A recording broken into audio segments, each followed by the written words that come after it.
하나님께서 우리에게 주시는 말씀 같이 보겠습니다. 여호수아 9장 1절에서 15절까지 말씀입니다.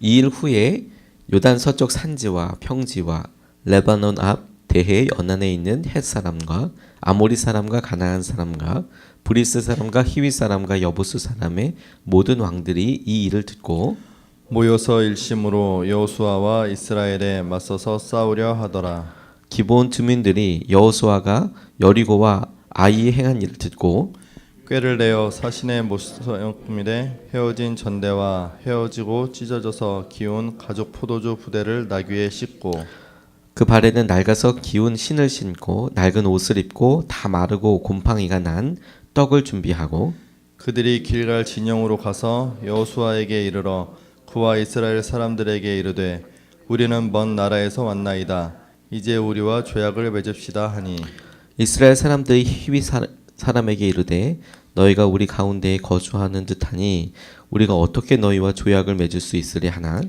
그들이 여호수아에게 이르되 우리는 당신의 종들이니이다 하매 여호수아가 그들에게 묻되 너희는 누구며 어디서 왔느냐 하니 그들이 여호수아에게 대답하되 종들은 당신의 하나님 여호와의 이름으로 말미암아 심히 먼 나라에서 왔사오니 이는 우리가 그의 소문과 그가 애굽에서 행하신 모든 일을 들으며 또 그가 요단 동쪽에 있는 아모리 사람의 두 왕들 곧 헤스본 왕 시혼과 아스다롯에 있는 바산 왕 옥에게 행하신 모든 일을 들었음이니이다.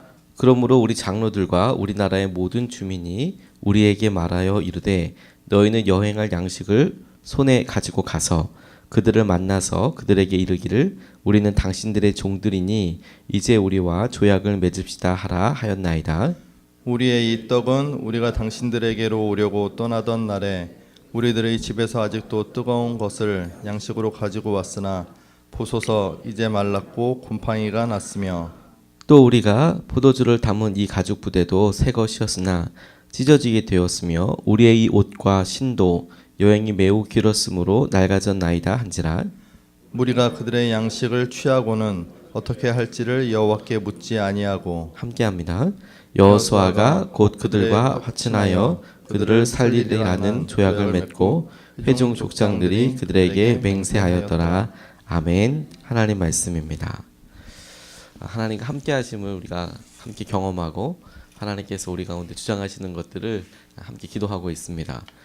하나님께서 오늘 우리 본문을 통하여서 우리 가운데 하나님과 동행하는 것에 있어서 흔히 범하는 중요한 실수, 연약함에 대해서 우리로 도전하고 계신다라고 깨달아집니다. 이스라엘 백성들이 가나안 땅에서 언제부터 전쟁이 시작되었을까? 아마 요단강을 건너는 그때부터가 아닌가 생각이 듭니다. 요단강을 점령하려고 들어가는 이스라엘 사람들과 그 땅에 살고 있는 사람들이 전쟁이라는 구체적인 물리적인 충돌이 있지 않아도 그런 상황 자체가 이미 전쟁이 시작된 것이 아닐까. 그런데 이스라엘 사람들에게 있어서 이 전쟁은 굉장히 불리할 수밖에 없는 전쟁이었습니다. 왜냐하면 그 지형을, 그곳에 있는 여러 형편들을 잘 알고 있는 현지 사람들과 그곳에 처음으로 들어가서 무언가가 다 새로운 사람들과 전쟁을 한다는 것 자체가 일방적인 전쟁이 될 수밖에 없지요. 그럼에도 불구하고 이스라엘 백성들에게 하나님께서 함께 해주시고 하나님이 붙잡아 주셔서 놀라운 승리들을 경험하게 하셨습니다. 여리고성에서의 승리와 또 아이성에서의 승리가 그런 것이죠. 이 소문으로 인하여서 오늘 본문 처음서부터 가나안 땅에 살고 있는 여러 왕들, 부족들 사이에 혼란이 있었고 대비해야 한다. 이것을 전쟁을 준비해야 한다. 이런 일들이 있었던 것을 보게 됩니다. 이 본문을 읽으면서 하나님께서 제게 첫 번째로 깨어있고 주목하게 하신 것이 무엇이냐면 이런 관계에 대해서 하나님께서 다시 한번 주목하게 해주셨습니다. 싸우려는 사람들, 속이려는 사람들, 우리 주위에 우리 만나는 사람들, 세상이 우리에게 대하여 그와 같다라는 것을 명심하라, 깨어있으라, 하나님께서 이렇게 주장하시는 것 같았습니다. 오늘 본문 말씀에 보면 2절, 3절, 4절 말씀 보면 모여서 일심으로 여호수아와 이스라엘에 맞서서 싸우려 하더라. 이렇게 왕들과 함께 나와 있고 또 하나 기브온 주민들이 여호수아가 여리고와 아이를 행한 일을 듣고 꾀를 내어 사신의 모양으로 꾸미되 그들에게 점령할 것을 놓고 싸울 수 없다, 이길 수 없다라는 생각으로 아예 속이려고 드는 사람들이 있었던 것이죠. 하나님께서 우리의 세상 가운데 사는 삶에 대하여 우리가 보는 시선과 하나님께서 보고 계신 시선이 얼마나 다른지를 이 기브온 사람들과의 일을 통해서 우리에게 보여주고 계십니다.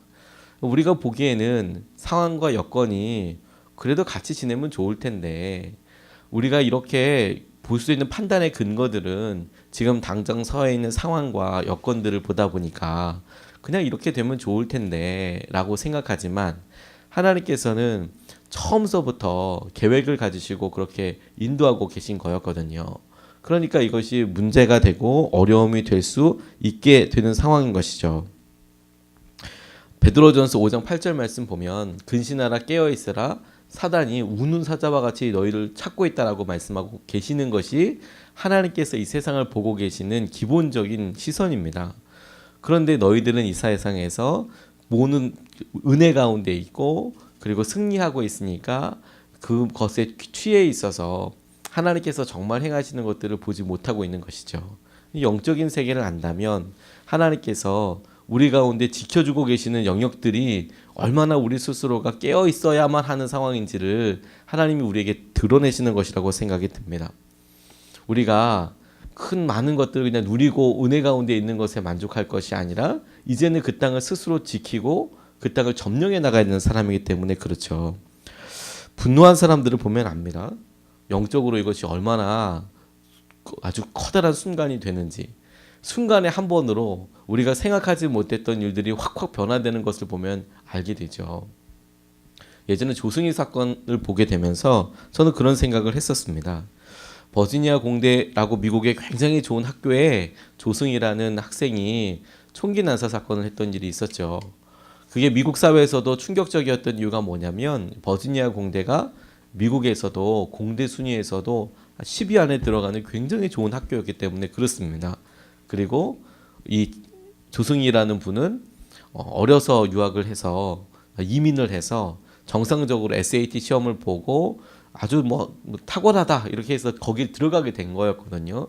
문제가 없다고 할 만한 사람들이 그렇게 큰 일을 하니까 미국에서도 집중하고 연구해 보게 됐는데, 그런데 그 사건을 가만히 보다 보니까 이것이 분노나 다만 이런 것들을 뛰어넘는 영적인 문제인 거구나. 한 사람 한 영혼을 누가 지배하는가의 문제이더라. 극단적으로 그게 드러나고 보여지는 순간으로 통해서 우리에게 우리가 누구의 말을 듣고 있는가, 누구의 삶을 깨닫고 있는가 하고 있는 것이죠. 우리는 다만 그냥 하루하루를 우리에게 주어진 일을 놓고 편안하게 간다고 이야기하지만 하나님은 그 가는 길에 대해서 이것이 너를 속이려고 하는 사람들이나 너와 전쟁을 하려서 하고 있는 사단에 대해서 우리가 보게 하려고 하는 것이죠. 오늘 이스라엘 백성들이 맞은 아침은 승리의 연속이다 보니까 전혀 문제가 없다고 생각했던 그날이었거든요. 그런데 하나님께서 약속하신 그날은 아브라함에게 약속하시고 그 아브라함에게 내가 이 땅을 주겠다라고 말씀하실 때부터 관영하였던 죄로 충만하였던 이 땅을 400년 이상을 기다리시고 그럼에도 불구하고 회개할 기회를 주신 것이라고 생각이 드는데 그 회개하지 않는 이 사람들을 하나님께서 참으셨는데 마침 이스라엘 가족들이 야곱의 가족들이 이제는 민족이 되어서 그곳을 차지하게도 하고 죄에 대하여 심판도 하게 하시는 하나님의 커다란 계획 가운데 있는 것에 대해서 이스라엘 백성들은 느끼지 못하는 것이죠. 하나님의 계획이, 하나님의 역사하심이 어떻게 일어날지에 대해서 모르더라. 우리가 이것에 대해서 기도하고 깨어 있어야겠다고 생각이 들었습니다. 자살하는 사람들의 여러 과정들을 보고 자살에 실패한 사람들을 인터뷰를 해보면 구체적으로 안에 들리는 소리들이 있어서 방법들까지도 알려준다고 그렇게 이야기를 해요. 영적인 문제인 것이죠. 그런데 우리가 이런 것들을 어렵고 힘든 순간에만 경험하게 되는 듯 싶지만 우리의 일상이 사단과 우리의 보이지 않는 여러 것들로 그렇게 계속 어려움 가운데 있는 것이죠. 하나님 깨어있게 해주십시오. 깨어있게 해주십시오. 이렇게 기도해야겠다고 생각하게 되었습니다. 두 번째로 주목하게 하신 것이 묻지 않는 것 자체가 위기이다라고 생각하게 되었습니다. 오늘 12절서부터 15절까지는 기브온 사람들이 어떻게 이스라엘 백성들을 속이기 위해서 준비했는지가 자세히 나와 있습니다. 그런데 그 중에서 14절 말씀을 보면 무리가 그들의 양식을 취하고는 어떻게 할지를 여호와께 묻지 아니하고 라고 나와 있습니다. 이스라엘의 무리들이 이 일을 결정해야 될 사람들이 기브온 사람들이 준비해온 여러 가지 일들과 하는 말들을 듣고 그렇구나 라고 생각을 해서 하나님께 묻지 않고 조약을 맺었다라는 것이죠. 그런데 기가 막힌 준비들을 이 사람들이 해갖고 온 겁니다. 멀리서 왔다는 것을 어필하기 위해서 찢어진 전대부터 시작해서 포도주 부대, 그러니까 물을 담아야 하니까 그걸 부대에다 담았는데 오래되면 그것이 삭거나 터지거나 하고 그러거든요. 오래된 부대, 그 다음에 신발도 낡은 거, 기운 거, 옷도 그런 거, 빵도 낡아서 이렇게 오래돼서 먹을 수 없는 거, 철저한 준비를 해갖고 온 거죠. 속이려고 작정하고 왔기 때문에 그렇습니다. 그런데 그것을 이스라엘 백성들은 구분할 수 있는 방법이 없었어요. 더군다나 너무도 분명한 증거들이 있지 않습니까? 낡은 빵이 그렇고 포도주 부대가 그렇고 전대가 그렇고 옷이 그렇고, 그러니까 증거가 너무 명확하다라고 생각을 한 거예요. 근데 하나님께서는 믿음이 더 정확하고 더 분명한 믿음의 눈으로만 볼 수 있는 증거들에 대해서 이야기하고 계시는 거거든요. 우리가 그분에게 묻고 그분에게 듣는 대답이 우리의 삶의 기준이 되지 않으면 오늘은 얼마나 중요한 일인지, 이게 얼마나 중요한 결정인지 모르게 되는 것이구나. 우리가 아까도 기도했지만 오늘은 대선 날입니다. 오늘 아침서부터 선거를 다 하시지 않겠습니까?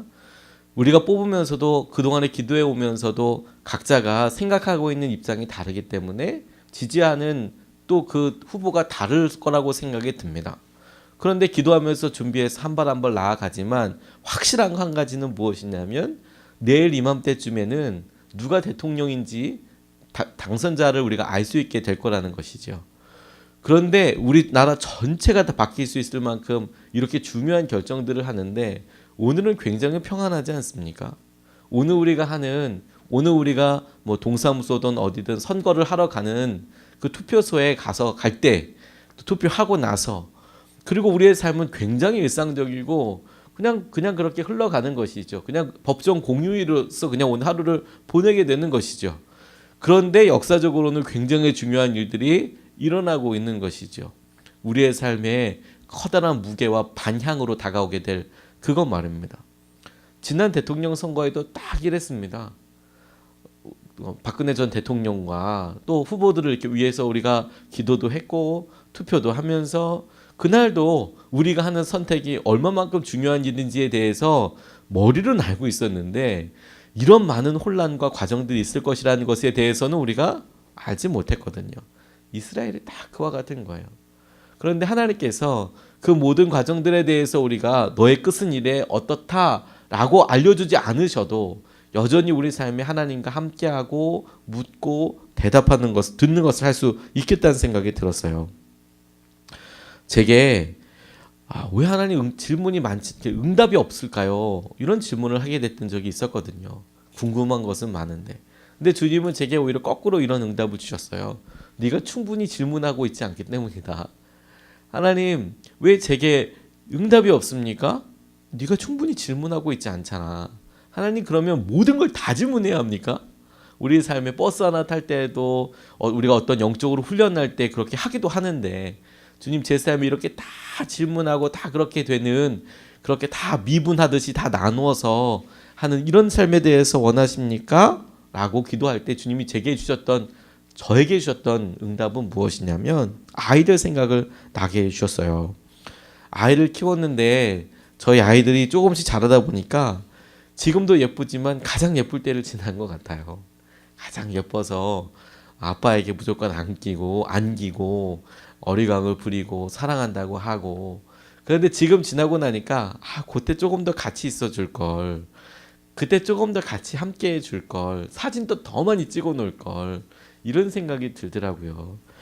그런데 좀 더 시간을 내었으면 좋았을 걸, 이렇게 후회가 되었는데 주님과 동행하게 될 때에도 그때 그 의미를 우리가 알았으면 더 좋았을 텐데, 하나님께서 오늘 이렇게 중요한 날인데 하나님께는 이게 어떤 의미인지를 알았으면 좋았을 텐데, 우리가 부부 생활을 할 때에도 배우자와 모든 것을 다 미주알 고주알 다 얘기하고 살 수 없는 부분들이 있죠. 그럼에도 불구하고 우리가 느낌으로 압니다. 지금 우리 부부가 같이 가고 있는지, 아니면 나 혼자서 그냥 떨어져서 이렇게 살고 있는지. 내가 지금 내게 있는 중요한 일들을 배우자에게 설명하려고 들면 벌써 갑갑해지고 그동안에 너무 많은 대화가 없었다라고 생각하는 것을 알게 됩니다. 그게 중요하냐, 우리가 생각하기 얼마나 커다란 문제냐, 작은 문제냐, 이런 수준이 아니라 느낌으로 우리가 압니다. 하나님께도 그와 똑같다는 생각을 하게 됐어요.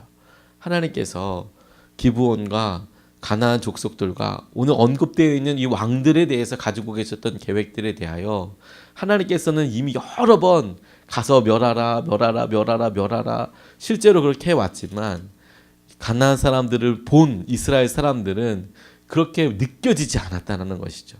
그리고 묻지 않았다는 것이죠. 우리가 24시간 주님과 함께하는 것뿐만 아니라 하나님의 함께하심에 대해서 이것을 능력으로 경험하고 승리로 경험하게 할 때, 하나님의 이 마음을 함께하지 못하는 것, 질문하지 않는 것, 이것이 우리에게 커다란 위기가 될 수밖에 없는 것이죠. 주님께서 우리에게 우리의 삶을 주장하시도록, 이끄시도록 우리가 같이 기도하여야겠습니다.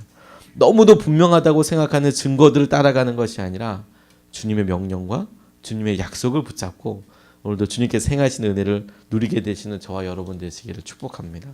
말씀 붙잡고 같이 기도하겠습니다.